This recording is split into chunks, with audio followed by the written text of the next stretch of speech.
প্রবাসীর বউ যারা আছো তারা মনোযোগ দিয়ে শুনবা। সোশ্যাল মিডিয়ার মাধ্যমে যারা দেখতেছেন দেখবেন, আপনাদেরকে বলছি, যারা প্রবাসীদের স্ত্রী আছেন আপনারা মনোযোগের সাথে শোনার চেষ্টা করবেন। আপনার স্বামী আপনাকে ছেড়ে দিয়ে আপনাদের জন্য কষ্ট করতেছে বিদেশে, সৌদি আরবে, ওমানে, দুবাইয়ে, মালয়েশিয়া সহ বিভিন্ন দেশের মধ্যে আপনাদের স্বামীরা আপনাদের জন্য বিদেশের বাড়িতে কষ্ট করতেছে। কিন্তু আপনার স্বামীকে না জানায় যদি আপনি কোনো কাজ করেন আপনার স্বামীর মনে কষ্ট যাবে। আপনার স্বামীকে না জানায় যদি আপনি বাজারে চলে যান আপনার স্বামীর মনে কষ্ট যাবে।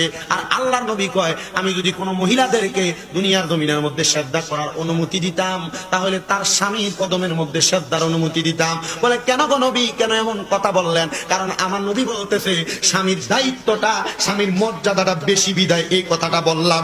এই জন্য আমি আমার আম্মুজিদের কাছে বলবো, আপনার স্বামী যেভাবে বলবে আপনি সেভাবে চলার চেষ্টা করেন। সুপ্রিয় দর্শক, আপনাদেরকে অনেক অনেক মোবারকবাদ আমার সাথে এতক্ষণ থাকার জন্য।